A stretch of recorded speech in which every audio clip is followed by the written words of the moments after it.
નમસ્કાર, કેમ છો તમે બધા? આજના વિડીયોમાં હું જણાવીશ કે આપણે જે દુઃખી થતા હોઈએ છીએ, જે કારણે દુઃખી થતા હોઈએ છીએ, એ કારણ આપણા પ્રમાણે સામેવાળું વ્યક્તિ છે.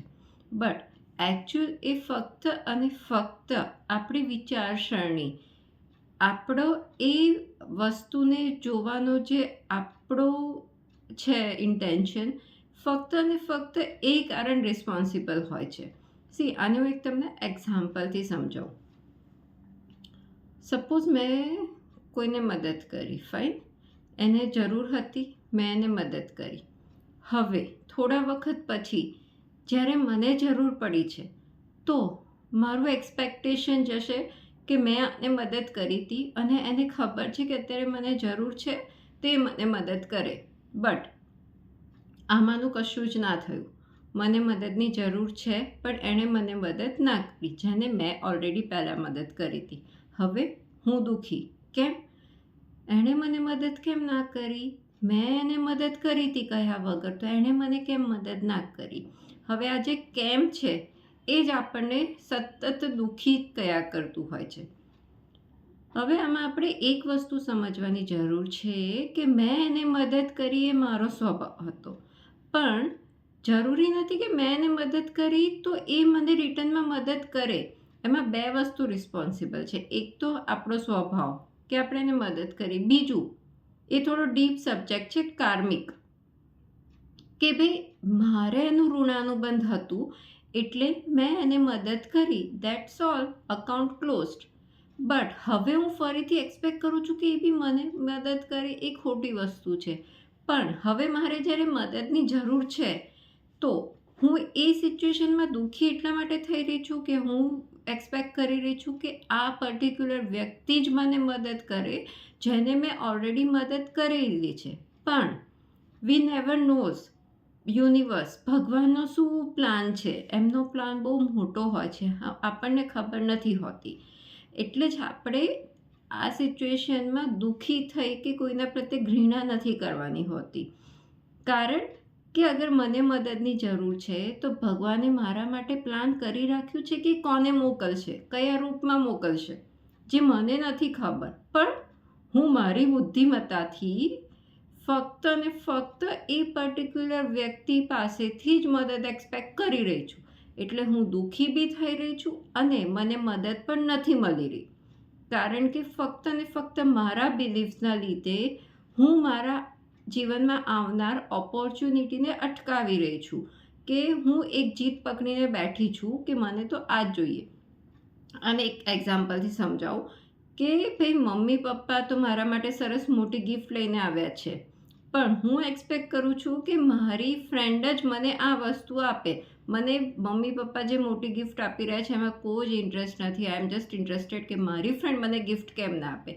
એ ગિફ્ટની કમ્પેરમાં જે મમ્મી પપ્પા આપી રહ્યા છે ગિફ્ટ, એ લાખ ગણી મોટી અને લાખ ગણી મારા માટે વેલ્યુએબલ છે અને હેલ્પફુલ પણ છે. પણ ના, એ વસ્તુને સ્વીકારવા હું તૈયાર જ નથી, કારણ કે મારી બુદ્ધિ અટકી છે મારી ફ્રેન્ડ પાસેથી ગિફ્ટમાં. સેમ વે મારું મન અટક્યું છે કે મને પર્ટિક્યુલર વ્યક્તિ જ મદદ કરે. કેમ? કારણ કે મેં એને મદદ કરી છે, તો એણે મને કેમ મદદ ના કરી? આવી રીતે આપણે આપણા જીવનમાં આવતી ઓપોર્ચ્યુનિટીઝને અટકાવીએ છીએ. કે ભગવાને આપણા માટે બહુ સારું વિચારી રાખ્યું છે, પણ આપણે શું વિચારતો છે, મને આ જ વસ્તુ જોઈએ, અહીંયાથી જ જોઈએ, આવી રીતે જ જોઈએ, આ વ્યક્તિથી જ જોઈએ. જે આપણે આટલા બધા ટર્મ્સ એન્ડ કન્ડિશન્સ મૂકતા હોઈએ છીએ ને, એ જ વસ્તુ આપણને અટકાવતી હોય છે. અને બીજી વસ્તુ કે મેં એને મદદ કરી તો એ મારે કરવાનું હતું. હવે મને મદદ કરવા માટે ઓલરેડી કોઈક છે જેનું ઋણાનુબંધ મારી જોડે છે, કે જે પ્રત્યક્ષ કે પરોક્ષ રીતે મને હેલ્પ કરશે.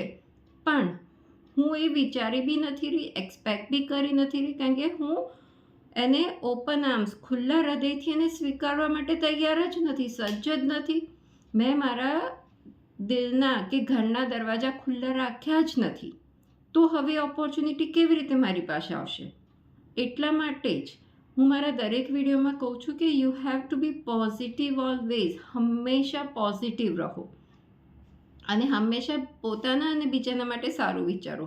હવે અહીંયા જો આપણે બીજાના માટે સારું વિચારીએ તો હું એ વિચાર જ નહીં કે ભાઈ આણે કેમ મને મદદ ના કરી, પણ હું પોઝિટિવ વિચારીશ કે મારા માટે ઓલરેડી મદદ તૈયાર છે, એ એના યોગ્ય ટાઈમે આવશે અને મને મદદ કરશે, મને મદદરૂપ થશે.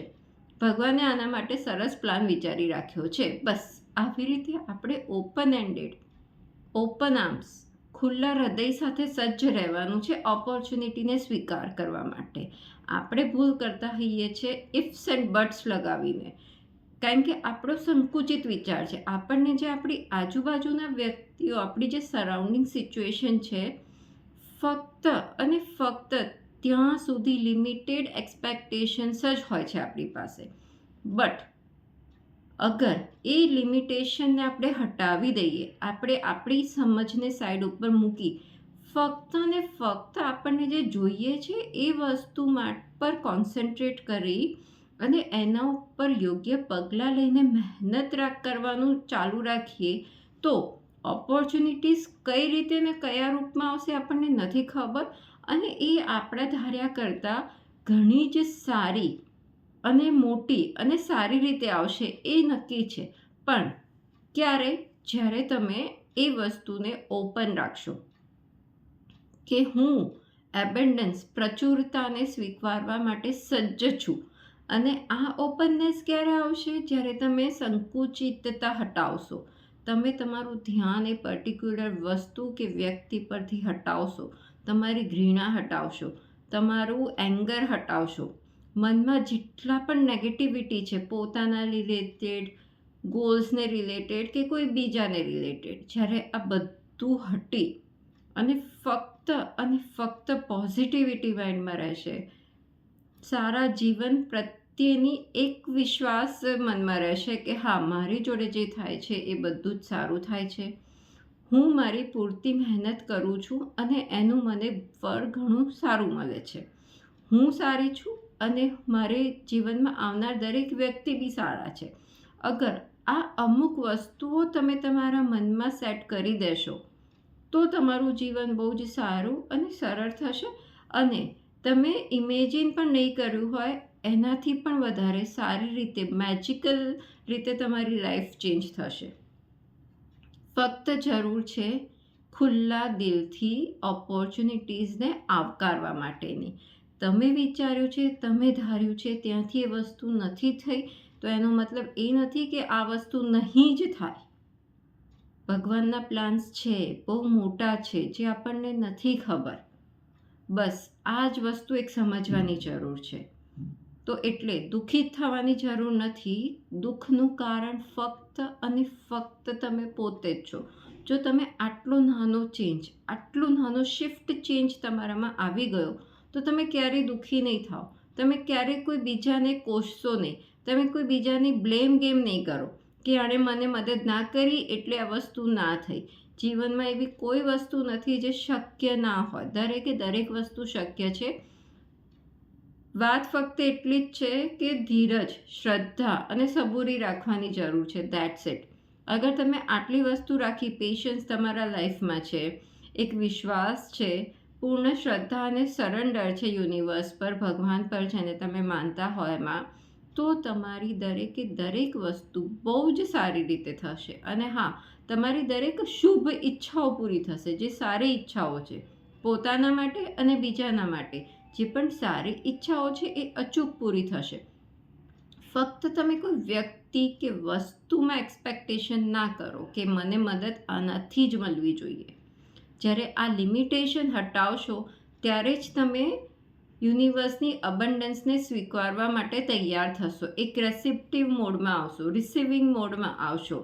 તો આ વસ્તુ કરવા માટે તમારા લિમિટેડ, સંકુચિત વિચારોને થોડા કંટ્રોલમાં લાવો, એને થોડા હટાવો અને એને રિપ્લેસ કરો પોઝિટિવિટીથી અને ભગવાનના, યુનિવર્સની એબન્ડન્સમાં વિશ્વાસ મૂકવાથી. તો આ વસ્તુ કરીને જુઓ અને આપના અનુભવો મારી જોડે શેર કરો. આશા રાખું છું આ વિડીયોથી આપને પ્રેરણા મળી હશે. વિડીયો પસંદ આવ્યો હોય તો વિડીયોને લાઈક કરજો અને ચેનલને સબસ્ક્રાઈબ કરજો. આપનો કિંમતી સમય આપવા બદલ અને મને સાંભળવા બદલ આપનો ખૂબ ખૂબ આભાર. ફરી મળીશું નેક્સ્ટ વિડીયોમાં.